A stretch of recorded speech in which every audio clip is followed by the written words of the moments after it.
UP में 2024 के लिए समर सजने लगा है। बीजेपी से मुकाबले के लिए विपक्षी सूरमा ललकार रहा है। दरअसल अखिलेश यादव का पीडीए समीकरण चर्चाओं में है। वहीं बसपा को अपने कैडर पर पूरा भरोसा है, जबकि बीजेपी अपने मजबूत संगठन के बलबूते तैयारी को धार दे रही है। तो वहीं सूबे की 80 सीटों पर फतेह के अपने अपने दावे हैं। देखिए ये पूरी रिपोर्ट।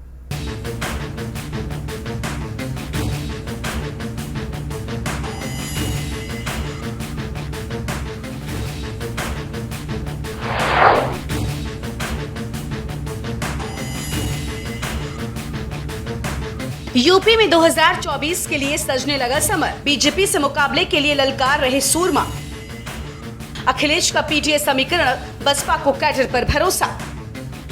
बीजेपी मजबूत संगठन के बलबूते तैयारी को दे रही धार।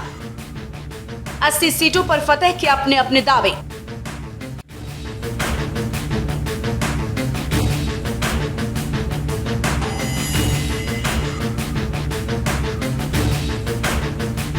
दो 2024 में होने वाले लोकसभा चुनाव में भले ही अभी समय हो, लेकिन उत्तर प्रदेश में सियासी दल चुनाव की तैयारी के साथ मोर्चे पर डटने के लिए साजो सामान जुटाने लगा है। यानी जनता का ज्यादा से ज्यादा समर्थन पाने पर सभी का जोर है। बीजेपी का जहां पूर्वांचल पर खास फोकस है, तो वहीं अब समाजवादी पार्टी के मुखिया अखिलेश यादव कलरत करते नजर आ रहे हैं। लोकसभा चुनाव के मद्देनजर उत्तर प्रदेश के सियासत में बीजेपी को कड़ी टक्कर देने के लिए सपा प्रमुख अखिलेश यादव खास रणनीति बनाई है।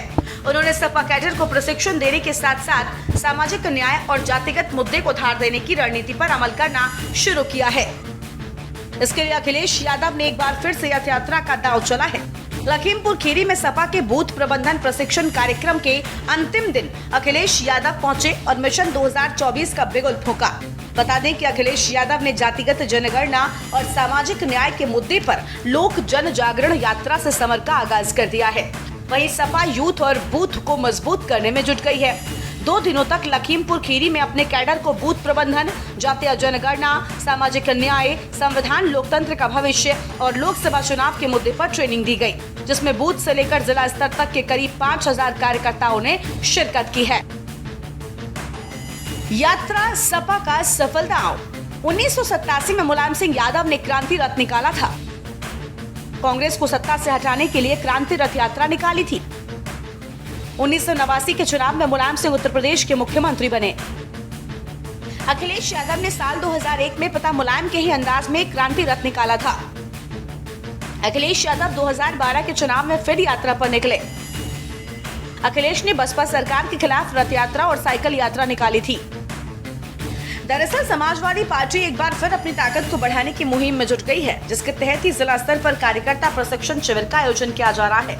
कार्यकर्ता प्रशिक्षण शिविर में कार्यकर्ताओं को एकजुट करने की कोशिश हो रही है।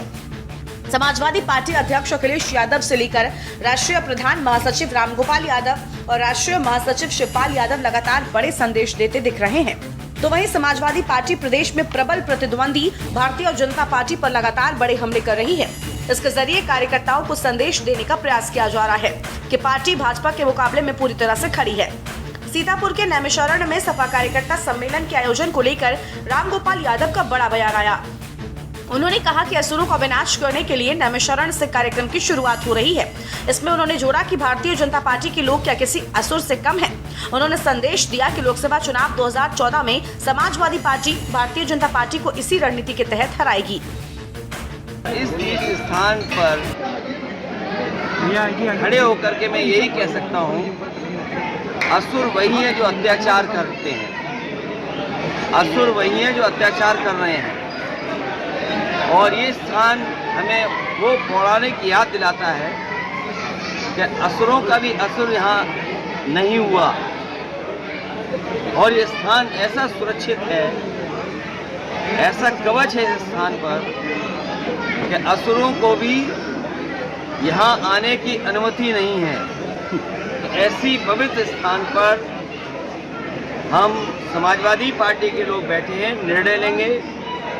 और एक बार फिर याद दिलाऊंगा मैं कि असुर वही जो अत्याचार करें।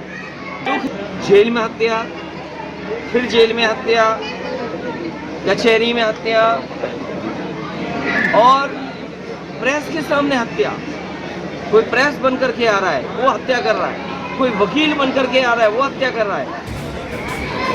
क्या यही उत्तर प्रदेश का लॉ एंड ऑर्डर है? वहीं बिहार के मुख्यमंत्री नीतीश कुमार ने 23 जून को पटना में विपक्षी पार्टियों की बड़ी बैठक आयोजित की। इस बैठक में अखिलेश यादव, ममता बनर्जी और तेलंगाना सीएम के चंद्रशेखर राव समेत विपक्ष के तमाम बड़े नेताओं के शामिल होने की उम्मीद है।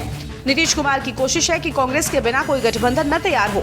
हालांकि मायावती ने विपक्षी एकता को लेकर बैठक से दूरी बनाने के स्पष्ट संकेत दिए हैं। बसपा भी आम चुनावों में अपनी ताकत दिखाने और पिछले चुनाव से ज्यादा लोकसभा सीटें जीतने के लक्ष्य को साधने की तैयारी कर चुकी है।